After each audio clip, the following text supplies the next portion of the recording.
اعوذ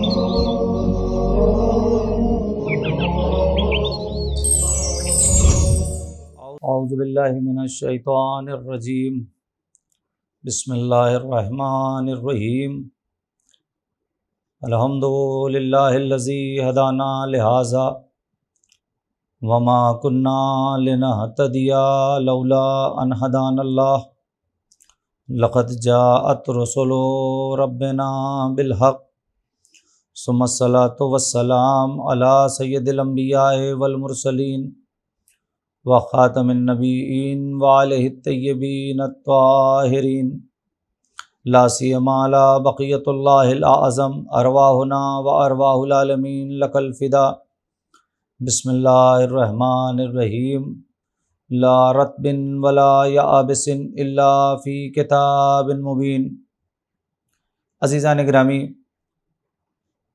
آج ماہ مبارک رمضان کی چوتھی تاریخ، آج چوتھے پارے کی تلاوت ہوگی۔ چوتھا پارہ سورہ مبارکہ آل عمران اور سورہ مبارکہ نساء سے منسوب ہے۔ سورہ مبارکہ آل عمران کی 92 آیت سے لے کر 200 آیت تک ہے، اور اس کے بعد سورہ نساء کا ابتدائی حصہ اس چوتھے پارے میں ہے، یعنی سورہ نساء کی 23 آیتیں اس چوتھے پارے میں ہیں۔ جیسا کہ ابتدا میں آپ کی خدمت میں عرض کیا گیا کہ یہ پروگرام حقوق قرآن کے عنوان سے علی ٹی وی کی جانب سے آپ حضرات کی خدمت میں پیش کیا جا رہا ہے، اور ایک مولا کائنات کی حدیث آپ کی خدمت میں پیش کی گئی تھی کہ قرآن کے 4 حق ہیں۔ سب سے پہلے اسے پڑھا جائے، پھر اسے سمجھا جائے، پھر اس پر عمل کیا جائے، اور پھر لوگوں کو اس کی دعوت دی جائے۔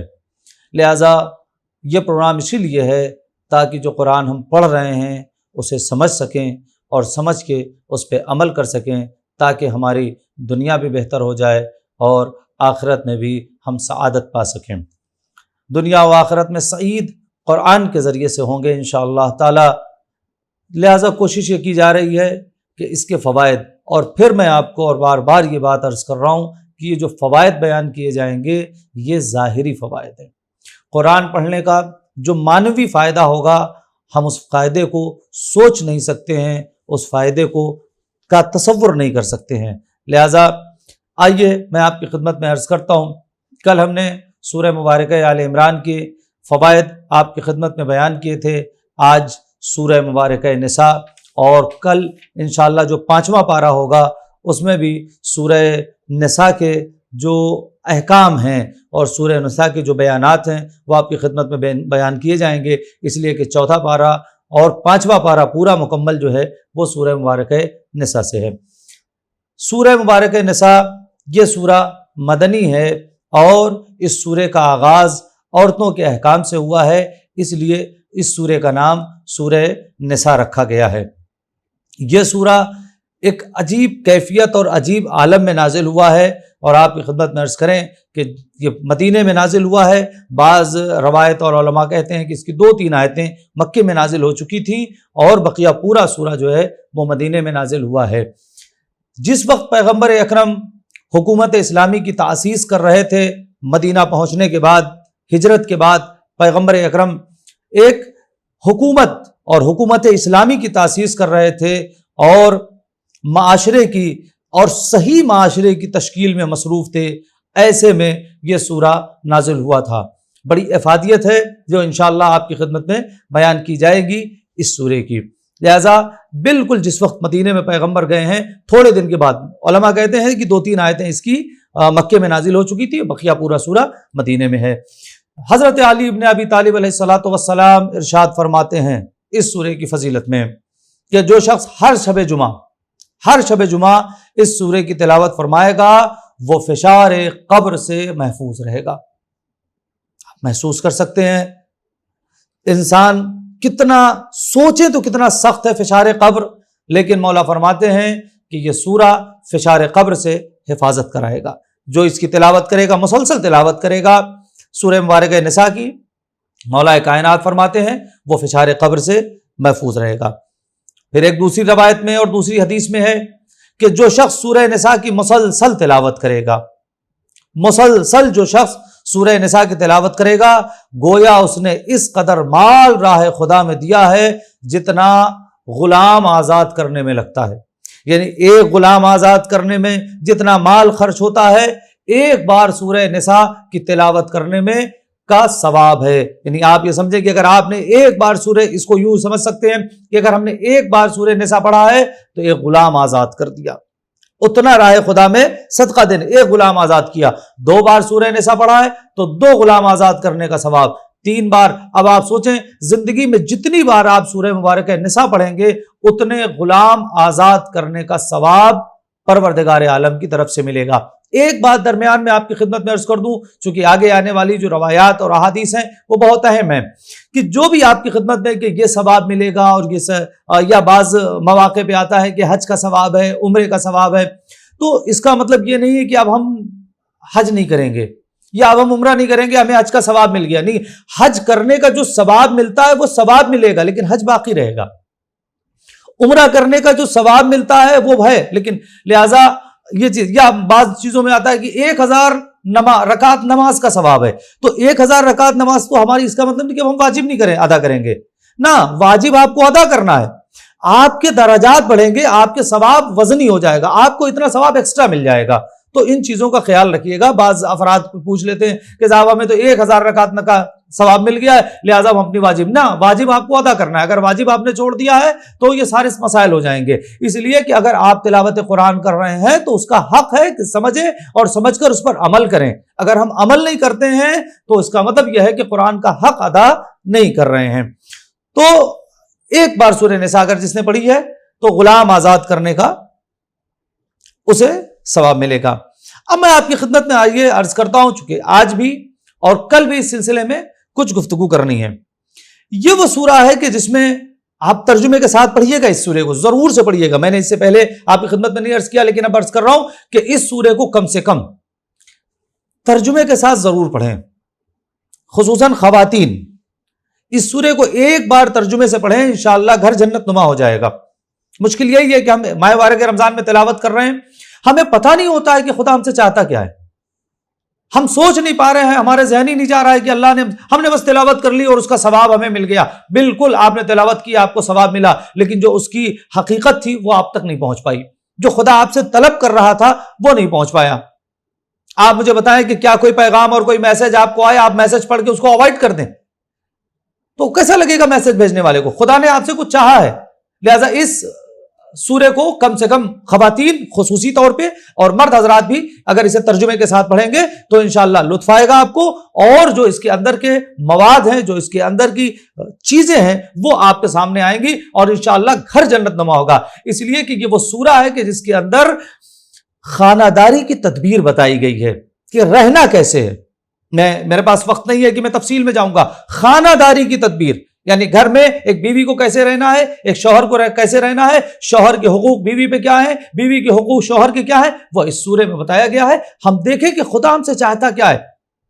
آپ کسی دوسرے کی بات نہ جانے کہاں ہم جاتے ہیں، آپ دیکھیں خدا جیسے خدا بتا رہا ہے، جیسے قرآن بتا رہا ہے، جس دن ہم نے ویسے زندگی گزارنا شروع کی پھر ہمارا گھر جنت بننے سے کوئی نہیں روک سکتا۔ تو خانہ داری کی تدبیر اس کے اندر ہے۔ اس کے علاوہ میں اس لیے کہہ رہا ہوں کہ اس کو آپ ترجمے کے ساتھ پڑھیے۔ یہی وہ سورہ ہے کہ جس کی آیت نمبر 59 آیت نمبر 59 میں پروردگار عالم نے امام اور اولیاء کی ولایت، جس میں آپ پڑھیں گے آیت ولایت جس کو آپ پڑھتے ہیں کہ اس میں اللہ، رسول اور صاحبان امر کی ولایت کو خدا نے واجب قرار دیا، وہ اسی سورے میں ہے، اسی سورہ مبارکہ نساء کی آیت نمبر 59 آیت نمبر 59 ہے۔ اسی سورے میں سیدھے راستے پر چلنے کی ترغیب اور صاف کہا گیا ہے کہ شیطان کی اطاعت سے بچنا، اس لیے کہ وہ تمہیں گمراہ کر کے جہنم میں لے کر چلا جائے گا۔ کون ہے جو نہیں چاہتا کہ شیطان سے بچنا؟ شیطان سے کیسے بچنا ہے وہ قرآن بتائے گا۔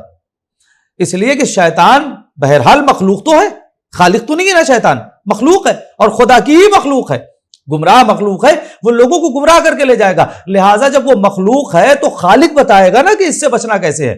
ہم نہ جانے کہاں جاتے ہیں کہ شیطان سے کیسے بچنا ہے، خالق بتا رہا ہے. قرآن پڑھیں سورہ مبارکہ نساء میں، اس کی تفصیل میں نہیں جا سکتا ہوں، وقت میرے پاس نہیں ہے. لہٰذا شیطان کی اطاعت سے بچے، وہ گمراہ کن ہے، وہ تمہیں گمراہ کر لے جائے گا. اس کے علاوہ اس سورے کے اندر ایمان اور عدالت کی قوت اور بدترین رسومات کا بائیکاٹ، یہ ایک بہت اہم مسئلہ ہے جس پر تفصیل سے گفتگو کی جا سکتی ہے، لیکن میں کیا کروں، وقت نہیں ہے. کہ ایمان اور عدالت کی قوت، ایمان کی قوت کیا ہے، عدالت کی طاقت کیا ہے. آج سب سے بڑا مسئلہ جو ہے وہ عدالت کا ہی ہے کہ ہمارے اندر خود ہم اپنے آپ سے عدالت نہیں کر پاتے ہیں. اس معاشرے اور سوسائٹی تو چھوڑیے، گھر کے اندر کے افراد سے چھوڑیے، ہم اپنی ذات سے عدالت نہیں کر پاتے ہیں. اگر ہم واجبات ترک کر رہے ہیں تو اس کا مطلب ہم اپنی ذات سے عدالت نہیں کر رہے ہیں. اگر ہم نے واجبات ترک کر دیا ہے تو اس کا مطلب ہم عادل نہیں ہیں، ہم خود اپنے آپ سے اپنی ذات سے عدالت نہیں کر پائے ہیں، اپنے خدا سے عدالت نہیں کر پائے، اپنے رسول سے عدالت نہیں کر پائے، اپنے امام سے عدالت نہیں کر پائے. ہم واجبات، عدالت کی اہمیت کیا ہے؟ عدالت کا مطلب صرف یہ نہیں کہ بس کورٹ کچہری آپ اسے عدالت سمجھتے ہیں. عدالت کی کیا بہترین تعریف علماء نے کی ہے. عدالت کا مطلب ہر وہ چیز جس کا جہاں رکھنے کا حق ہے اسے رکھا جائے، اور جس چیز کا جہاں رکھنے کا حق نہیں ہے اسے وہاں نہ رکھا جائے. یہ ہے عدالت. اب آپ سوچیں ہماری زندگی اور ہمارے معاشرے، سوسائٹی، ہماری فیملی کے اندر ہم کس طریقے سے زندگی گزار رہے ہیں. کیا یہی عدالت ہے؟ قرآن بتا رہا ہے اسی سورہ مبارکہ نساء میں، آپ پڑھیں گے ایمان کی طاقت کیا ہے، ایمان کی قوت کیا ہے، اور عدالت کی طاقت کیا ہے، اور عدالت، اور اس کے بعد بدترین رسومات. پیغمبر اکرم نے جب دین پہنچایا ہے تو اس کے ساتھ ساتھ یہ کام بھی کیا ہے کہ جو سوسائٹی اور معاشرے کے اندر بدترین رسومات تھی اس کا بائیکاٹ کیا ہے باقاعدہ. پیغمبر، یہ دین، اس شریعت کیا کہہ رہی ہے، دین کیا کہہ رہا ہے. یہ مت سوچئے کہ ہمارے باپ دادا کے زمانے سے یہ چلا آ رہا ہے لہٰذا ہم کریں گے، کہ ہمارے والد نے کرتے تھے، ہمارے دادا کرتے تھے، ہمارے خاندان میں ہو رہی ہے یہ رسم لہٰذا ہم رسم و رواج کے چکر میں بہے چلے جا رہے ہیں. آپ دیکھیں اگر یہ رسم و رواج، میں آپ کی خدمت میں ایک بات عرض کر دوں، میں رسم و رواج کا مخالف نہیں ہوں اگر وہ رسم و رواج دین کی پابند کریں آپ کو، اور اگر دین کے دائرے میں وہ رسم و رواج ہیں تو ٹھیک ہے، کوئی مشکل نہیں ہے، حلال ہے اگر دائرہ اسلام میں ہے، دائرہ دین میں. لیکن اگر کوئی ایسی رسم و رواج ہے کہ جو دائرہ اسلام میں نہیں ہو، جو اسلام کے مزاج کے خلاف ہو، تو ہمیں اس سے بچنا چاہیے. یہ نہیں آپ کہہ سکتے کہ صاحب ہمارے یہاں تو ہوتا ہے، ہمارے خاندان میں ہوتا ہے، چاہے وہ شادی بیاہ کے مسائل ہوں یا اور زندگی کے مسائل ہوں.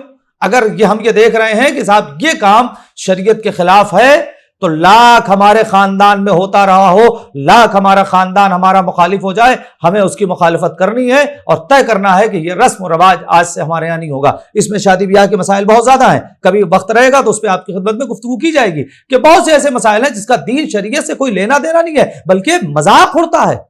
ایسا مذاق کہ آپ نہ سوچئے، ان تفصیل میں نہیں جاؤں گا بھائی، آپ ورنہ موضوع بدل جائے گا. لہٰذا اس چیز کا آپ خیال رکھیں. یہ سورہ مبارکہ نساء میں آپ پڑھیں گے، آپ دیکھیں کہ کس طریقے سے پیغمبر اکرم نے ان تمام ابتدائے اسلام تھا، پیغمبر چاہتے تو لوگوں کی خوشنودی کے لیے خاموش رہ جاتے، لیکن نہیں، چونکہ پیغمبر دین پہنچا رہے تھے لہٰذا نہیں. ایمان عدالت کی قوت کے ساتھ ساتھ پیغمبر اکرم نے ان رسومات کا بائیکاٹ کیا جو دین کے خلاف تھیں، ان رسومات کا بائیکاٹ کیا جو شریعت کے خلاف. اس کے بعد اسی سورے کے اندر برے معاشرے کا نتیجہ اور انجام سمجھانے کے لیے کہ برے معاشرے کا نتیجہ کیا ہے، بری سوسائٹی کا نتیجہ کیا ہے، اس کا انجام کیا ہوتا ہے، گزرے ہوئے لوگوں کے حالات زندگی بیان کیے گئے. اسی سورے میں گزشتہ لوگوں کے حالات زندگی بیان کیے گئے تاکہ پتہ چلے کہ برا معاشرہ اور بری سوسائٹی کا انجام کیا ہے، کس طریقے سے بری سوسائٹی ہمارے اوپر اثر کرتی ہے، خود ہمارے اوپر اثر کرتی ہے. مشکل یہ نہیں ہے کہ ہماری سوسائٹی بری ہے تو ہم بھی برے ہو جائیں. لوگ جیسے ہیں صاحب، نہیں لوگ نہیں، ہمارا کام ہے. میں نے کہا پھر حقوق قرآن وہی آ رہا ہے کہ قرآن سمجھے اور اس کے بعد خود عمل کرے، سمجھنے کے بعد خود عمل کرے، عمل کرنے کے بعد دوسروں کو دعوت دیں. جس دن ہم نے اس پر عمل کیا قرآن پر تو پھر قرآن اپنے اثرات ظاہر کرنا شروع کرے گا. قرآن اثرات ظاہر کرتا ہے، لیکن مشکل کیا ہے کہ ہم پڑھ کے صرف گزر جاتے ہیں. ہم ماہ مبارکہ رمضان آیا، ہم نے قرآن پڑھا، روز ایک پارہ، بعض افراد 2 اور 3 اور 4 بھی پڑھ لیتے ہیں. الحمدللہ، خدا جس کی توفیق میں اضافہ کرے اور جتنی توفیق دے اتنی پڑھیں.